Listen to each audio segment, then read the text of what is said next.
le péché, la mort et le péché contre le Saint-Esprit.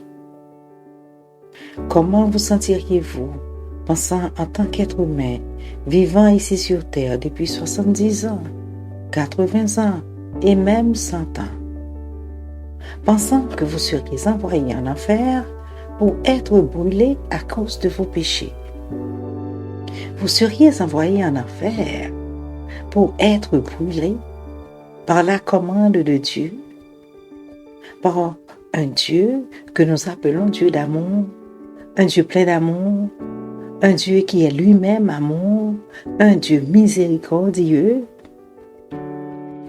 De notre point de vue, nous penserons que ce Dieu est injuste, très injuste envers nous.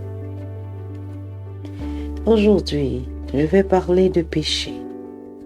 Ce mot vient du latin peccatum, qui signifie erreur, faute. De la Bible hébraïque, nous avons le mot apta, qui signifie péché, manque, manquement. Si quelqu'un commet une erreur, comment serait-il tenu responsable pour l'éternité? Si je fais une erreur au football, disons que j'ai raté ma cible, j'ai raté le filet, mon équipe sera éliminée du tournoi. C'est comme être mort. Dans notre vie privée, certaines erreurs peuvent entraîner notre mort physique.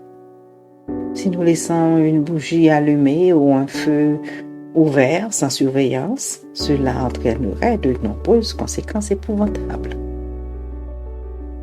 Maintenant, parlons de ce qui est dit dans la Bible au sujet des péchés. On dit que le salaire du péché, c'est la mort. Si tel est le cas, avant d'aller plus loin, nous devons savoir ce qu'est cette mort. Jésus a dit, « Laissez les morts enterrer les morts ». La mort dont il parlait était une mort spirituelle. Il voulait dire que ceux qui sont morts spirituellement enterrent les morts physiques. A-t-il dit de ne pas enterrer ceux qui sont morts physiquement? Non. Depuis l'Antiquité et jusqu'à nos jours, il existe un rituel pour les morts qui dure 1 mois, des fois 3 mois, voire même 6 mois selon le pays et la culture. Jésus a dit que quiconque est spirituellement vivant ne devrait pas participer à ce genre de rituel. Qu'est-ce qu'être spirituellement mort? Spirituellement mort est quelqu'un qui vit dans l'offense, dans la transgression. Dans Éphésiens 2, il a dit, « Nous étions morts par nos transgressions, nos péchés. » Et plus tard, Jean fera une illustration en disant dans 1 Jean chapitre 3 verset 14, « Celui qui n'a pas d'amour en lui est un mort vivant. » Cela signifie que vous vivez dans le mental, vous ne vivez pas dans la conscience. Dieu est amour. Si vous n'avez pas d'amour, vous vivez dans des transgressions. Vous ne vivez pas le bar mitzvah. Vous ne vivez pas le fondement de la vie. Vous ne vivez pas selon les commandements fondamentaux de Dieu. Vous êtes un mort vivant. De nombreuses écritures bibliques montrent que Jésus a comparé les pharisiens à des morts, à des sépulcres. Voilà l'explication au sujet de la mort, qui est le salaire des péchés. Si vous n'avez pas d'amour en vous, vous êtes spirituellement mort. Ainsi, Jésus parlera d'être né de nouveau. Si vous étiez mort, vous devez naître de nouveau.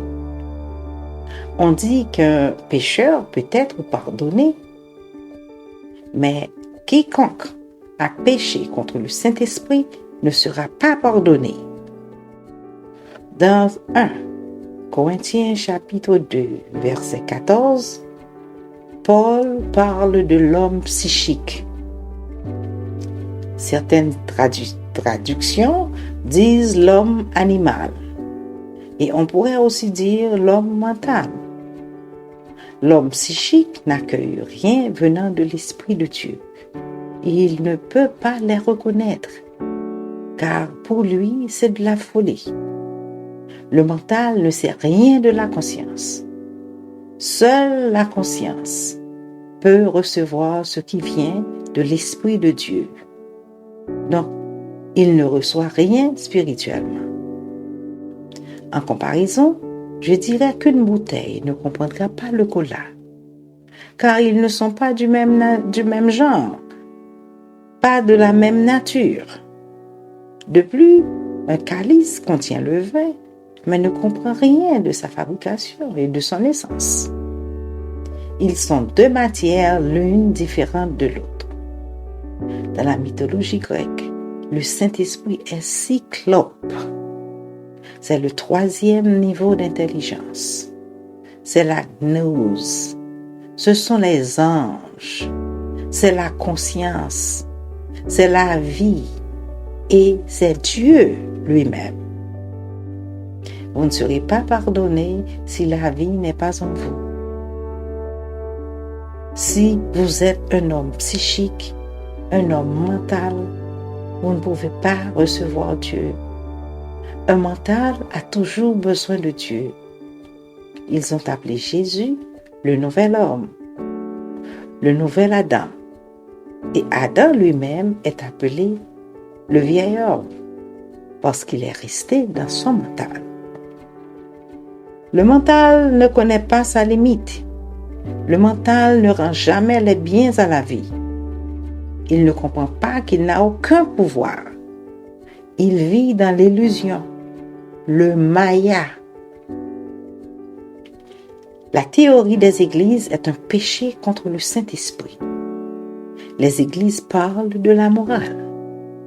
C'est l'arbre de la connaissance du bien et du mal.